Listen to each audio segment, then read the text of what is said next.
migratoire très positif qu'on connaît depuis longtemps, mais dit très fortement depuis une dizaine d'années. Donc c'est sur la région en général et bien sûr sur la métropole bordelaise en particulier.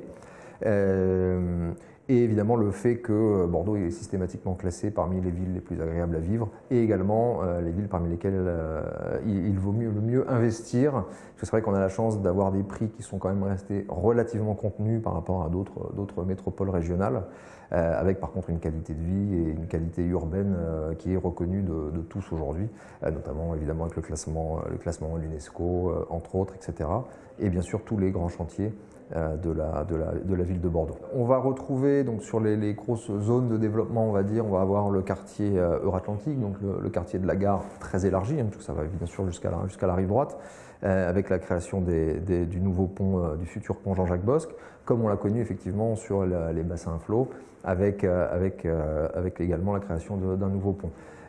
Et dans un deuxième temps, justement, avec le pont, on va se retrouver juste de l'autre côté des bassins à flot rive droite, sur le quartier Brazza, qui va se faire en parallèle en réalité du quartier Euratlantique, donc quartier de la gare, où on va retrouver donc deux offres bien spécifiques, avec une offre très orientée bien sûr habitation, mais également bureaux, et notamment sièges sociaux sur la partie Euratlantique, et une offre programmatique beaucoup plus importante en termes de résidentiel, de logement résidentiel, sur Brazza. Il y a un troisième axe, qui n'est pas une zone elle-même, mais c'est tout ce qui va suivre les voies de tram existantes ou à venir, où on a également une grosse source de développement et de construction.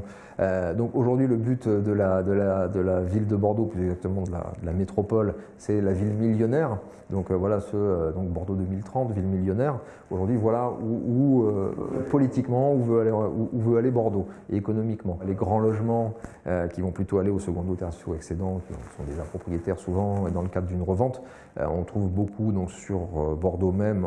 On va trouver notamment tous les gens qui sont en première ou souvent deuxième couronne, qui ont des grandes maisons, qui se disent que ce serait peut-être pas mal de revenir en ville, donc ils vont plutôt acheter effectivement les grands appartements plutôt luxueux, entre guillemets, et on va avoir les primo-accédants qui, eux, pour des raisons de budget, commencent leur parcours, tout simplement. Donc c'est leur premier travail, c'est leur premier achat, donc ils vont plutôt acheter des petites superficies dans un premier temps pour pouvoir se projeter et petit à petit, évidemment, agrandir leur capital foncier. Plus tôt on commence et mieux on se porte. C'est-à-dire que ce qu'il faut bien imaginer, c'est qu'effectivement, soit on va l'utiliser, entre guillemets, plutôt que de payer un loyer à perte, si j'ose dire, effectivement, d'investir dans un appartement, peut-être certes plus petit que ce qu'on aurait pu avoir en location, mais qui permet de commencer à se créer un capital et un patrimoine.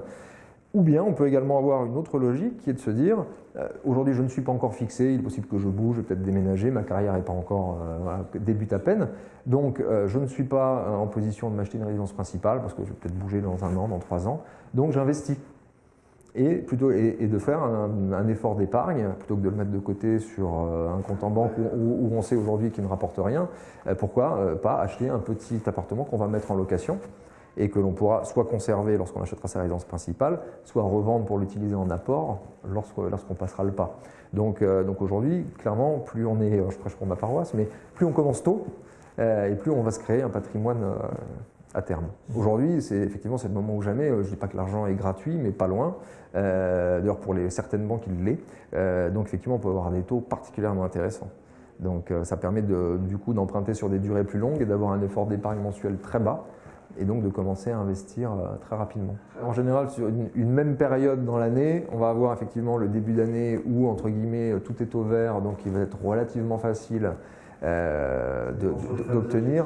Ça dépend exactement des objectifs. Quand on est en fin d'année et que toute l'enveloppe a déjà été utilisée, il vaut mieux attendre le début de l'année suivante. Donc voilà, il faut naviguer un petit peu. Mais dans l'ensemble, avec un revenu stable, il est assez facile d'emprunter, notamment grâce justement au fait de ces taux très bas, qui font que ça nous permet d'avoir des capacités d'emprunt largement supérieures.